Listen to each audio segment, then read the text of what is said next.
All right, so this is an exercise from section 14.1.245. So we're going to consider function xy equals y squared. Yeah, draw a contour map. Contour map. So we have to do the following thing. You know, this is a fxy, a family of curves. But what kind of value we have to choose?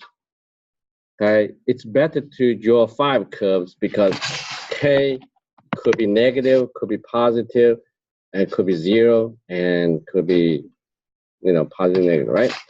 So at minimum, you have to draw 3 curves, right? Because this sign really make a difference of the curve. Okay, when k equals -1, x squared minus square equals -1, and then this is a hyperbola pointing different directions. Right, this is an axis, y-axis. Now, I think x can be any value, but y cannot be smaller than 1. So this is a 1, this is a -1. It is going to be when x equals 0, y is 1 plus -1 plus +1. So this is a parabola, hyperbola passing through 2 points. Right? Y, you know, x, there's no control on x, but the y is going to be square root x squared plus 1 plus minus. So either larger than 1 or smaller than 1. And when x equals 0, y is plus minus 1. So this is the way we do it. Okay? When xk equals 0, and that is going to be 0, right? In that case, actually y is going to be plus minus x, and you get 2 strict lines. Right? Okay. So you have to mark it k equals -1, k equals -1. Then when k equals +1, and then this is the way the hyperbola opens to the left and right, because x squared is going to be 1 plus y squared, and this cannot be smaller than 1. Okay, so there's no control on y variable, but x, this is -1, this is +1, so this is a hyperbola going in that direction. Okay, so here's k equals 1. K equals 1. So that's probably is enough, but you can use your imagination. When you increase the k, when decrease the k value, it goes like that. And k maybe equals -2. Okay. When you let k go to 0, and it's this hyperbola approaches these 2 lines. Okay. So this is a k equals -2. Okay. So you get a family of curves, hyperbolas approaching these 2 lines. Then after k pass 0, and they then become other 2 hyperbolas, other pair of hyperbolas. Okay, so this is a picture. At least you have to draw 3 for this particular problem.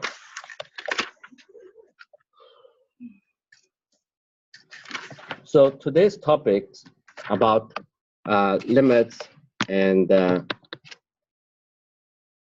the continuity. Now, for 2 variables, to functions 2 variables, there is an obstructed definition of a limit, but it's hard to understand. Okay, so let me state the definition first. Okay, well, what does that mean? The limit as x, y approaches a and b, and this one is going to be the limit is L, right? This means, do you still remember the Epsilon delta language in the definition of limit for function in one variable? It's very similar. This is a if, okay, the following statement is true. If the following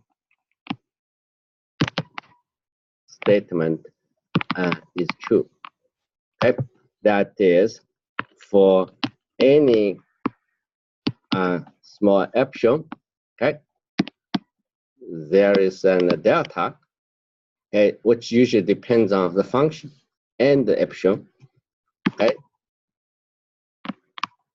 depend on f and epsilon, okay, such that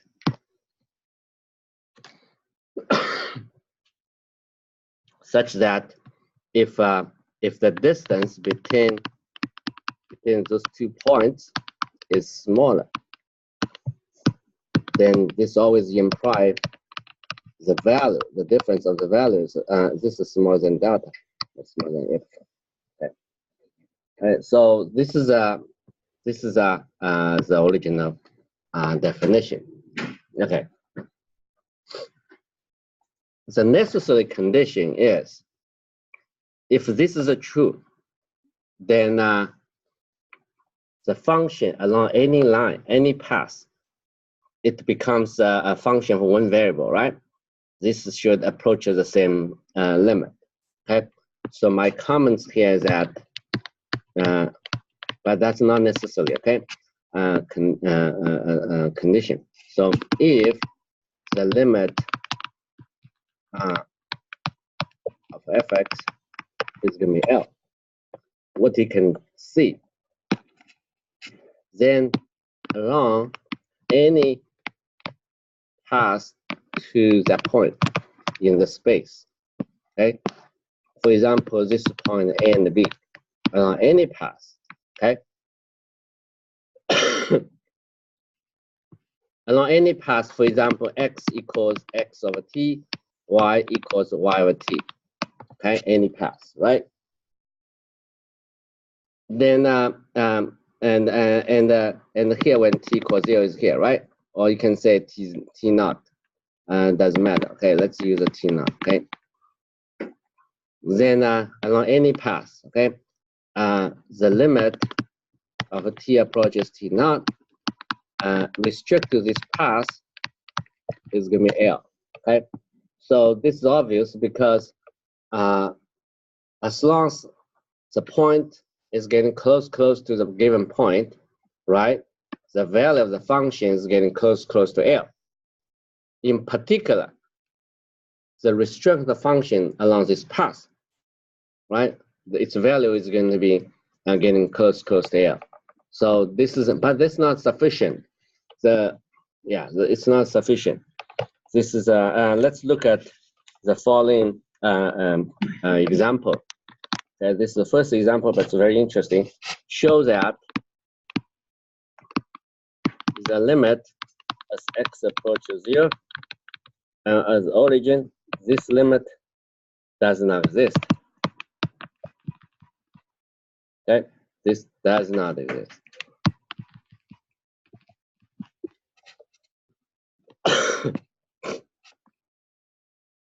Okay, why it does not exist? Yeah, that's right. So if it exists, then no matter along which path approaching the origin, the value of the function approaches the same number. Okay, right? So the value of the function should get close to some fixed number as long as x and y at this point are close to origin enough. Okay, so let's take a look at, okay, along the path, along the first path, along the x-axis, how about like that? Okay, along the x-axis, y is going to be 0. Okay, the value of the function is going to be x squared and over square, right? Minus 0 squared plus 0 squared, which is always 1. So it approaches 1. Okay, as x0 approaches 0, 0. Okay. Right. Now let's try and sometimes we have to choose a more general path, but usually we look at x x-axis, y-axis, right? Along the y-axis, x squared minus y squared, which is giving me 0 squared minus y squared, 0 squared plus y squared, which is always a negative one, so it approaches negative. Now, they do not approach the same number, right? Yeah, as 0, y approaches 0 and 0, right? So that means you can conclude that the function does not approach the same number, okay? So the limit does not exist. So this conclusion,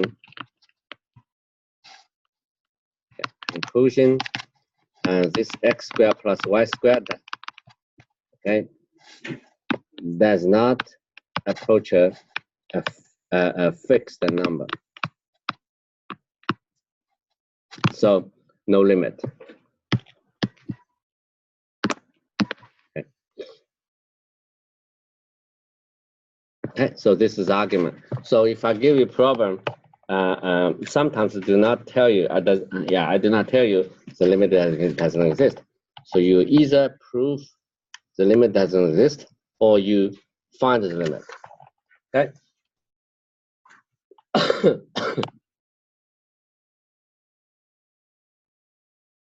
Yeah.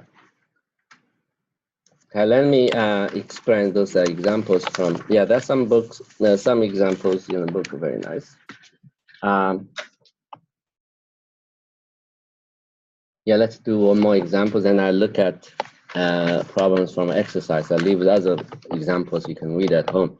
Right, so the next problem, f of x, y is going to be x times y, x squared plus y squared. Find the limit. This is going to be f of x. Right? If it exists. Okay. Well, you don't know, right? Find the limit.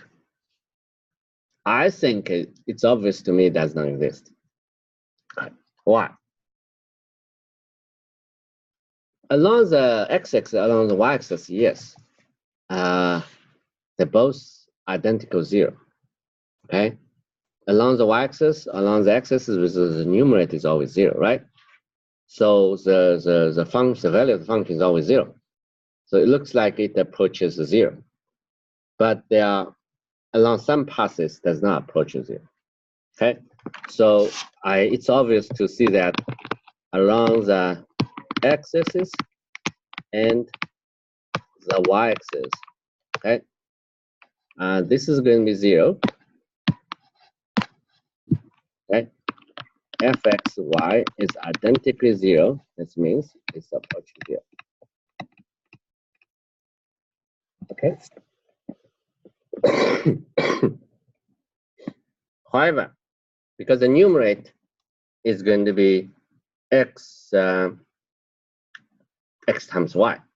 So let's try this along the line x equals y, let's say, right? Along the y, x equals y, you can say x equals 2, y equals 2, right? And y equals t, x equals t. Okay, then f of x, y is going to be t times t, t squared plus t squared. Right?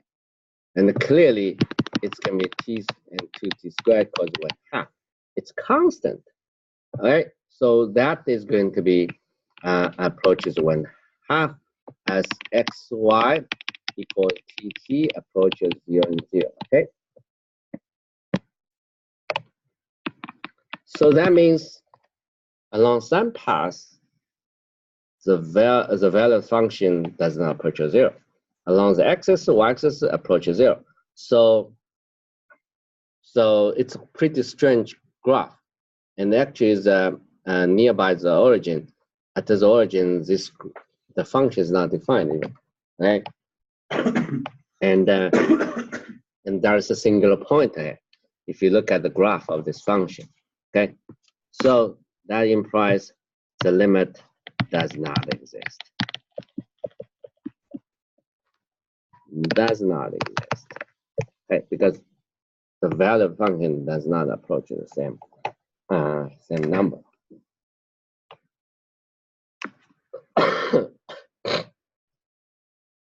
However, if I change the numerator a little bit, you see the numerator has a degree of 2, it's polynomial. Yeah. You see the value of the function does not approach the same number. Okay. When x, y approaches 0 and 0. I think the main reason is the numerator. See the function, right? The function is a polynomial, polynomial over polynomial. The degree of the numerator is 2. The degree of the denominator is 2. They approach 0 at the same rate. Think about it, approach at the same rate. So, but it could be some side, approaches faster than the other side. So that's the reason the quotient does not approach the same number. Okay. However, if you increase the power degree of the numerator, such as like x squared and y, okay, and then x squared plus y squared, okay, then the degree of the numerator is going to be 3.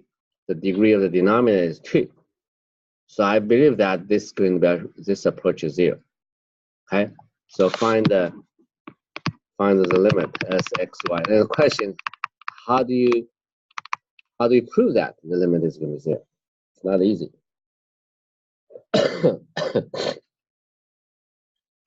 Okay.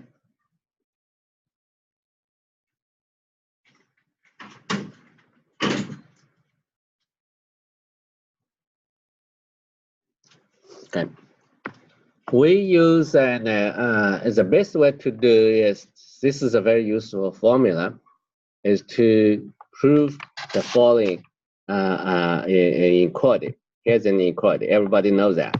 X, okay, minus y equals x squared plus y squared minus 2xy, right? And that is going to be greater than 0, right?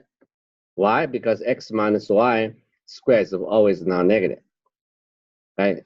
You can also, I can put this on the right-hand side, and this is going to be x minus y squared, and this is a non-negative, okay? So that means x squared plus y squared is greater than or equal to 2xy, okay? And if I put absolute value, then it's the same. If I put absolute value here, then this will be the absolute value, okay? So it's better to use absolute value. So that means x times y, absolute value is less than or equal to half of x, okay? Okay, this is an important identity you will use that to improve some result, okay, called the Schwarz inequality. Okay, it's easy to, it follows from the above identity. Okay, if A, B are all X, Y are all positive, then you don't need to put absolute value symbol. If they're negative, it's true, okay? And the equality holds if and only if absolute X equals absolute Y, okay? Because look at that, look at this original inequality on the top, right? Only when it's equal, when the absolute X equals absolute Y, right? So this is a inequality, right? So take a look at the function here right now, x squared y, right? I claim this approaches 0. Now, how can I do that? I take a look at the absolute value of this. I have an absolute x, that's extra, right? Yeah, this is extra. Then I have an absolute x and absolute y. Right, so this part, I'm going to use the above inequality. Okay, so that means it's going to be half of x squared plus y squared. Okay, and that would be simplified. It's going to be, it is going to be half of absolute x. So this whole function is going to be bounded by this simple expression. Okay, so clearly as x approaches 0, 0, okay?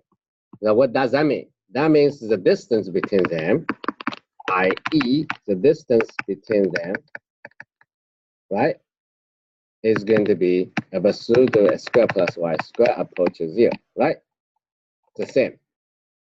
So this approaches 0, x is going to be less than or equal to this approaches 0, right? This implies, right? Then this implies, right? Got it? So this is the idea. When the bunch of the points, here's a picture. When the bunch of the points getting close to the origin, definitely the x component, the y component approaches 0. Okay? So this, yeah, this is what does it mean? When the point x with coordinates x and y approaches the origin, okay, on the paper, in the graph, you can see the bunch of points getting close to the origin. Then the x component, y component must approach 0 too. That's a necessary condition. Okay, so this can be proved using this algebra, using that inequality. So here's my note. Okay, x y approaches 0 in if only if absolute value x approaches 0, absolute value of y approaches 0. It's the same as same time. It's the same as x approaches y approaches 0. Okay. Yeah. Okay.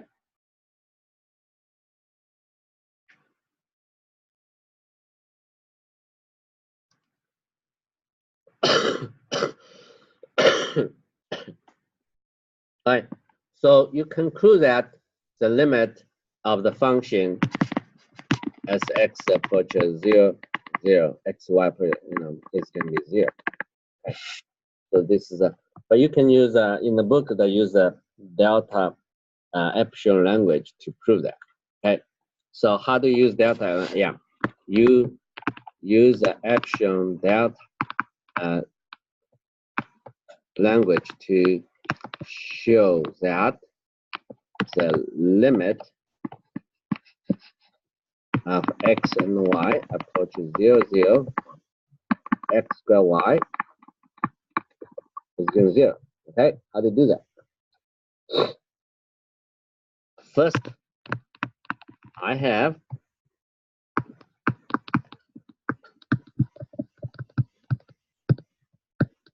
right. I didn't have this.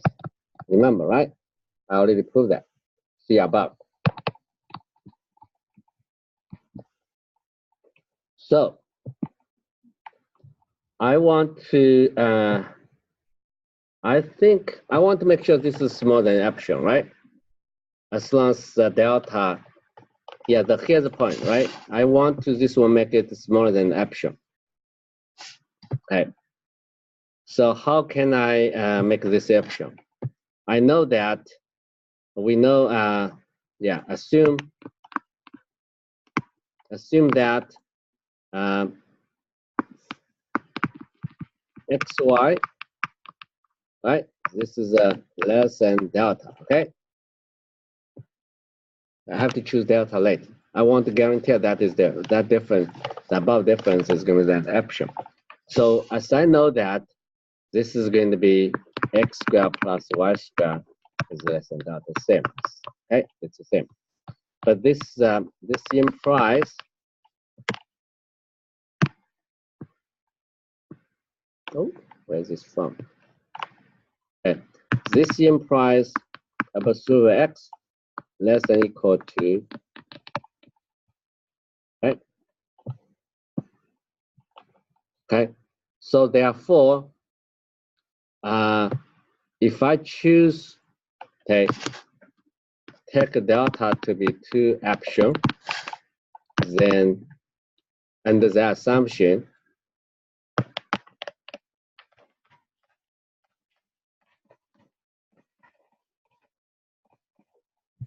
right? So this is going to be less than delta. that is going to be epsilon. Okay, so this is a complete argument. We show that there's a delta, which is it's going to be double of the epsilon, such that if the distance between the point and the origin is less than delta, then the difference of the values is going to be less than the epsilon, given epsilon. Okay, so that's the end of the proof.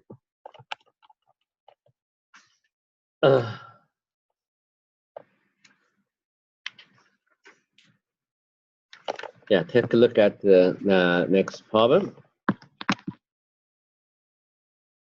from the book.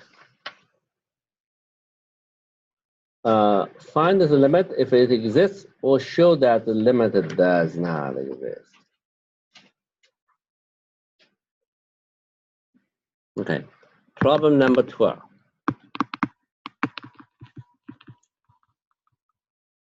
It is going to be x, yeah, this is 1, minus 1 square, y square, and xy minus y. I think this is very similar to the above problem. The limit does not exist. How do I see that? Okay, you look at xy minus y over x minus 1 square plus y square. If you factor the numerator, okay, it's very similar to the one we discussed it. But we're talking about the limit as x, y approaches the origin. But this time, it approaches the point of 1 and 0. But you can use a substitution. Okay? You can let, let's say, let u to be x minus 1. Then x approaches 1. It's the same as u approaches 0. Okay? So xy approaches 1.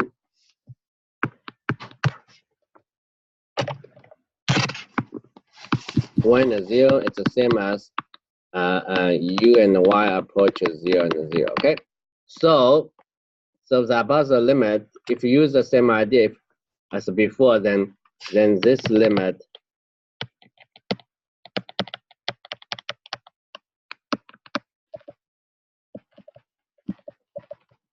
it's the same as u and y approaches 0 and 0, and here it's just uy, u square y square.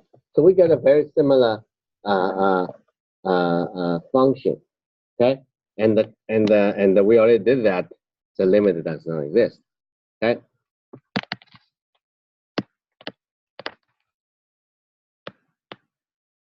Yeah, does not exist. Okay, we already showed that. But suppose you don't know the previous example, and how do you do that? I think you just choose a 2 paths, okay? All you have to do is, if you look at the picture, 1 and 0 is here, okay? So you choose this line along and then choose the other line. And along those 2 lines, passing through that point when the 0, and the function takes different values, okay? So the function takes different values. No, that takes the same value, but you have to choose this line. Okay, because along this vertical line, along this horizontal line, they both are 0. Either u is 0 or y is 0, right? So you have to choose the line along this. Okay, so basically you have use 2 passes, give you different values. Then you solve the problem. Okay, so the idea is, take a point x and y here, and first of all, you let, along the x-axis, okay? Along the x-axis, and the y is going to be 0. And the function,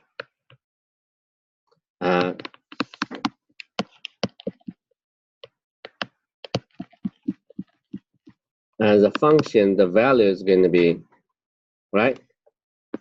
It's going to be 0 always, so it's approaches 0. All right. So you have to look at the line when x minus 1 equals y, I think. Yeah. And this is a line passing through the point -1. Okay, yeah. Along this line,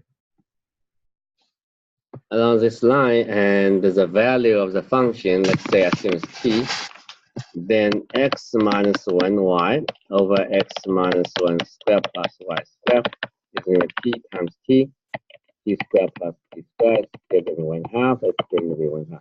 So clearly, the same idea, exact same idea, so the limit doesn't exist. Because the approaches, yeah, when t approaches 0, x, y, yeah, this approaches 0 means x, y approaches 1 and 0, okay? The same. Okay. So the limit doesn't exist. Does not exist, okay? Because 0 is now equal to 1/2. It's the same idea, okay? Yes. You're saying the limit only exists when the limit that you make with the substitution equals 1 that you have a No, the limit, no, the substitution helps you to simplify the problem to the first problem we discussed, to the second problem we discussed. We already remember, you know, but suppose this is a brand new problem, you can still use substitution, but it's not necessarily just directly work on the problem, find the two passes approaching that given point, then you look at the value of the function along those two passes. If they do not approach the same number, then the limit doesn't exist. Okay? If they approach the same number, still not guarantee. You have to look at carefully. You know, is there any other path?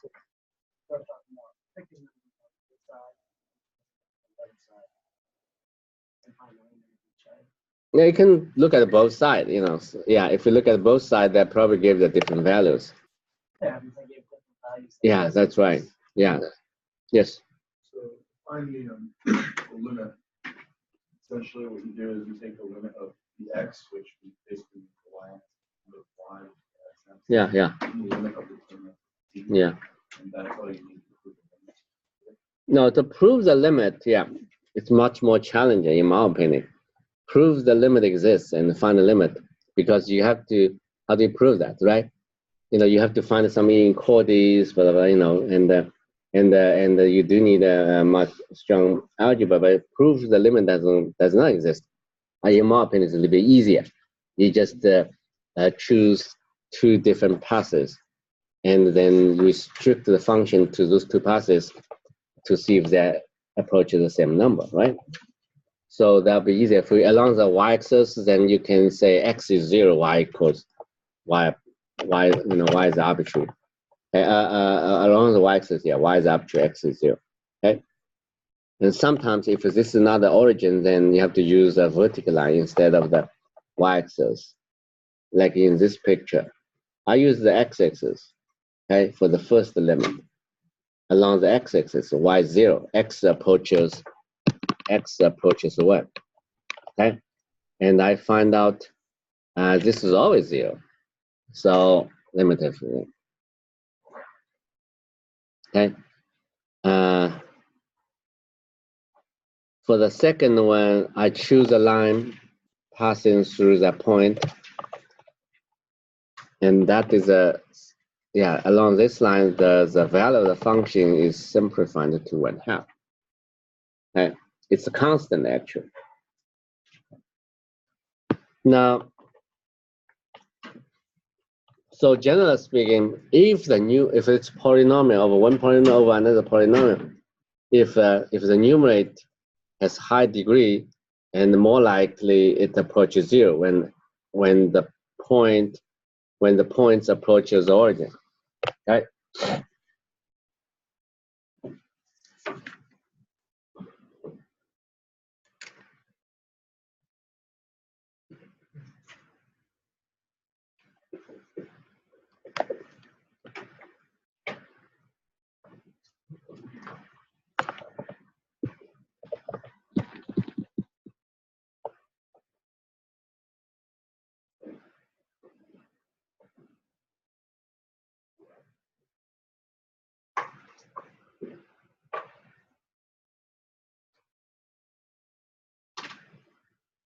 Okay, let's do problem number 17.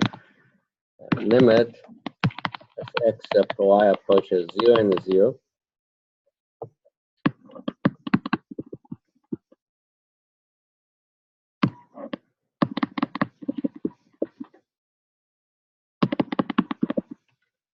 All right. This one,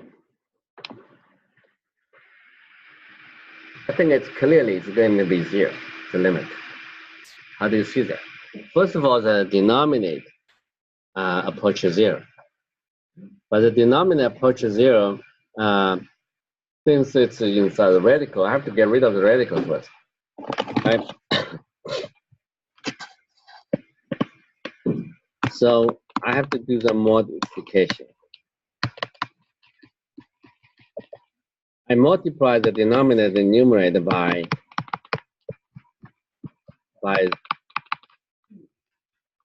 its conjugate, right?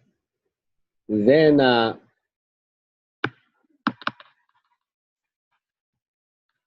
right, then the denominator is going to be x squared plus y squared only. X squared plus y squared plus 1 minus 1.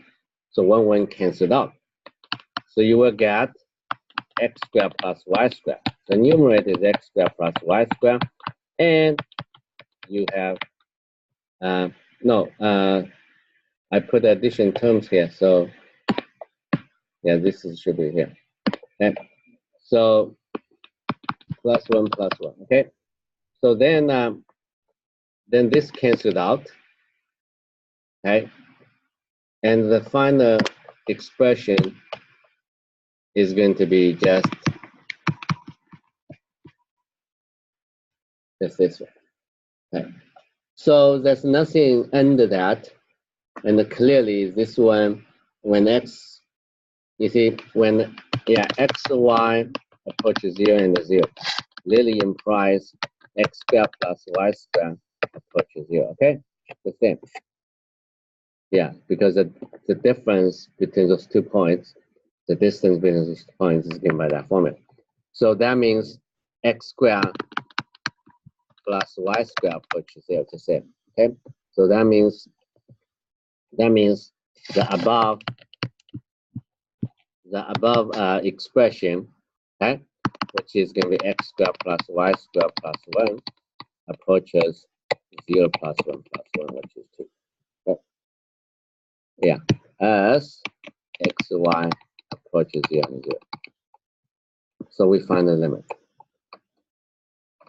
Okay. You don't need to use the epsilon delta language to do that, just find the limit. Unless I ask you to prove the limit is going to be 2, use the epsilon delta language, then you have to use this abstracted definition. Okay. Okay. So you have to modify, simplify this expression in order to get the limit. Now,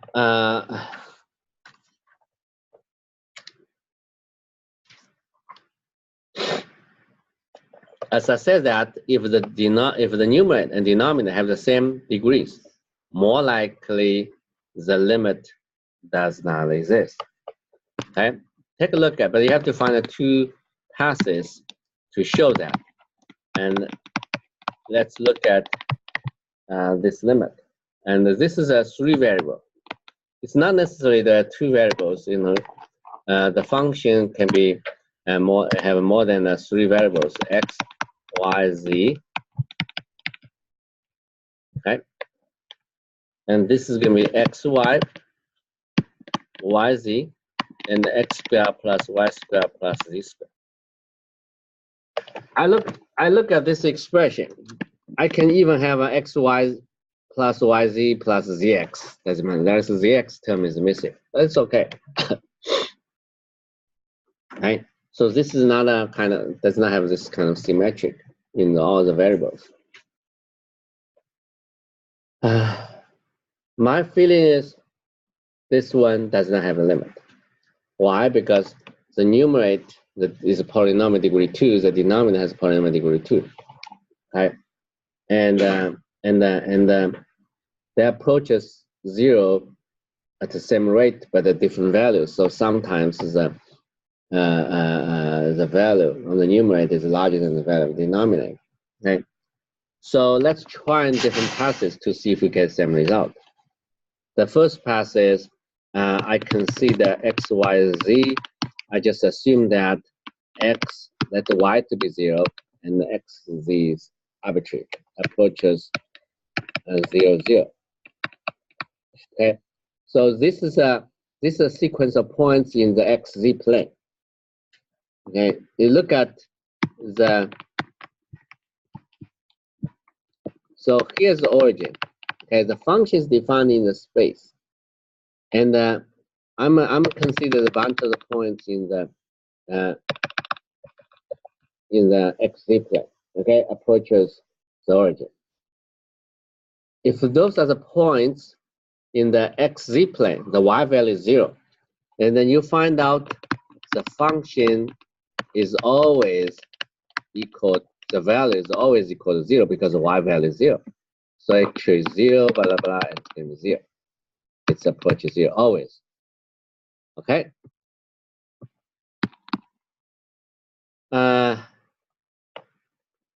Then I can look at sequence of points along the y-axis, because along the z-axis is still in the xz plane.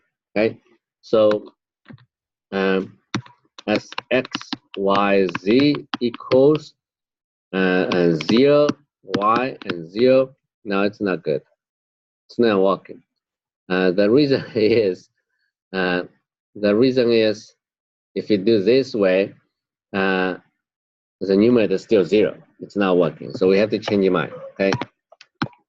So actually along the y-axis, the value of the function is still 0. Along the y-axis, the value of the function is still 0. On the xz plane, the value of the function is 0. Along the y-axis, the value of the function is 0. Why? Because along the y-axis, x is 0, y is 0. So that's why the numerator is still 0. So I have to choose another path. I have to choose this path, maybe. I have to choose this path. Okay?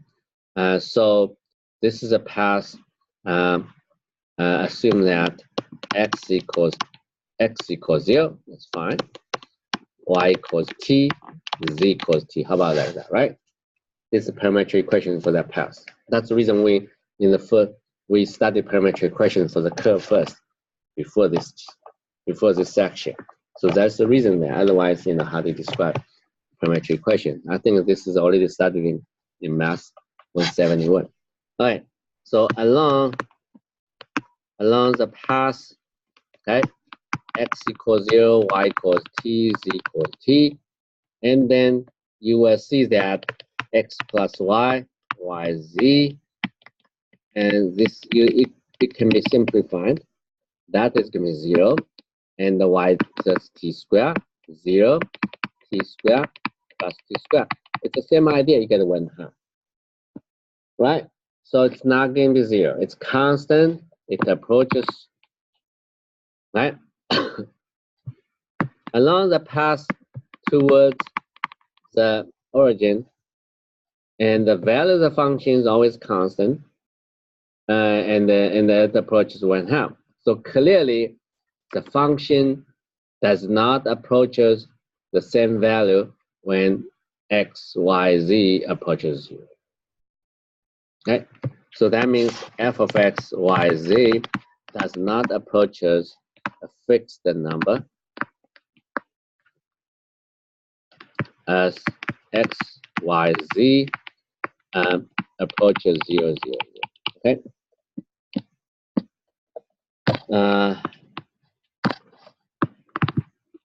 So the limit does not exist. The limit doesn't exist. So you have to find two passes. Okay. But at least at the very beginning, you should have some idea whether this function has a limit on it, right? Right. In general, if it's polynomial over another polynomial, and the limit is taking approaches the origin, then more likely the limit doesn't exist. Okay. All right. Our next topic is about the continuity. Why we have to set the limit? Okay. As a definition is similar. Okay. When we say a function is continuous at points, okay, here's the definition. It's similar to the definition in calculus 1. Okay. So we said that f is continuous at the point MB if, first of all, the limit exists. Not only exists, you have to equal to the value of the function at that particular point. Right? So you have to verify 3 things. The limit exists, and the function is defined at a particular point, and third, they must be equal. Okay? If they're not equal, then it says discontinuous at that particular point. Okay? What kind of functions are continuous at some point? So the very important theorem we don't want to prove is here's a I just stated that. Okay. Okay.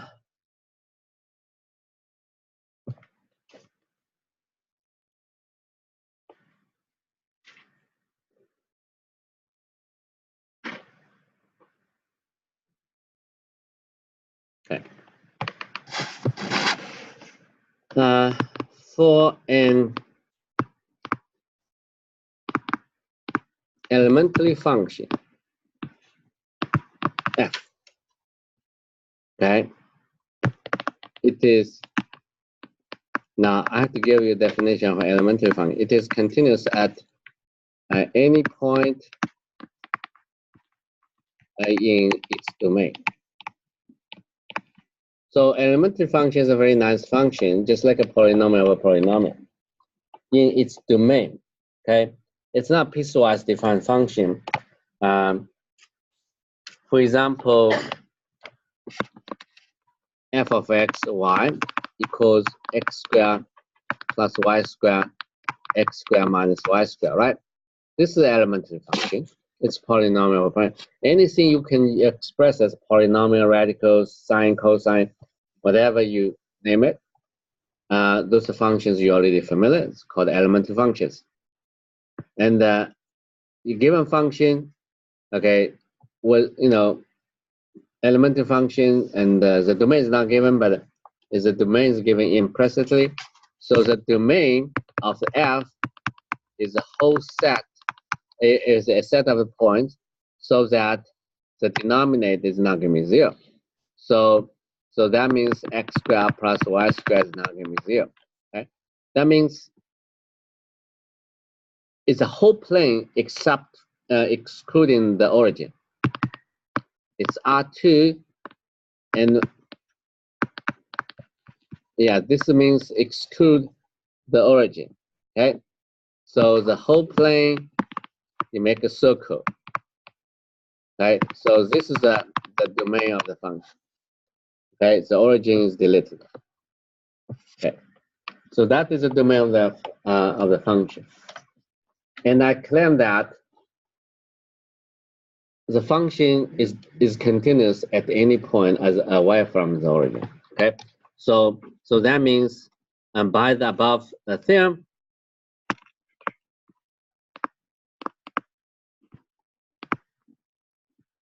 okay, for any point, and in particular, I'll randomly pick a point. Okay, the limit of x or y approaches 1 and 2, and that function, all I have to do is just plug for x, plug 1 for x, 2 for y into the formula. That is a value of the function, which is, yeah, this is a value of function 1 and 2. Right? After you simplify, it's going to be -3 and 5. So that is the limit. The limit is going to be the value of the function. Simple. You don't need to do this thing. However, as I just already showed to you, the limit of the function even does not exist. Okay? So at the origin. So the limit, however, the limit of the function when x approaches and y approaches 0, this does not exist. Okay? This doesn't exist means I cannot assign a value for the function at the origin so that you can get a continuous function. Okay? So this concludes that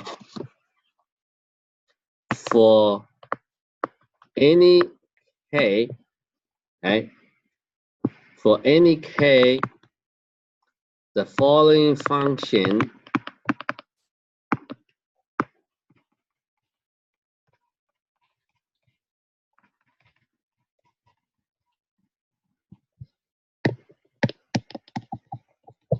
now you can define the function piecewise, right?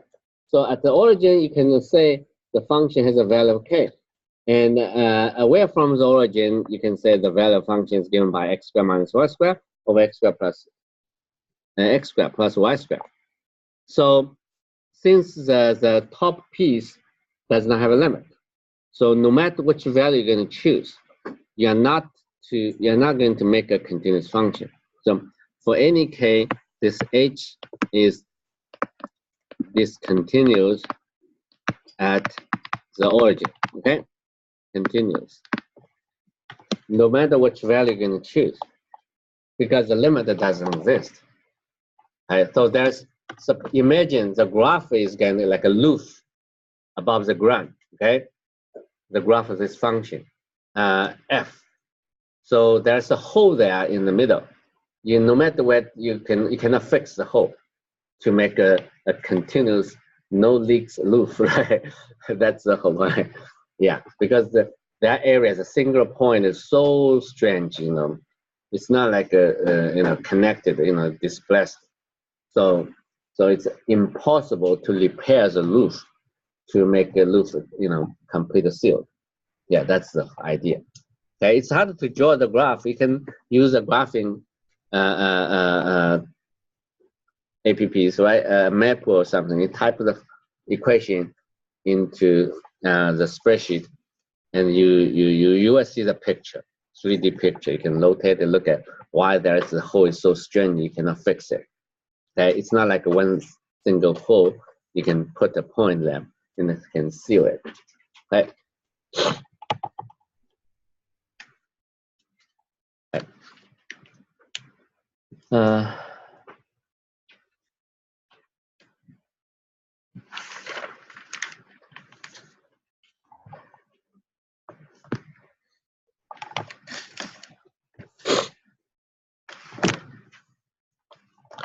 So what is our class finish? 15 minutes left, so it's time to take the quiz. Okay.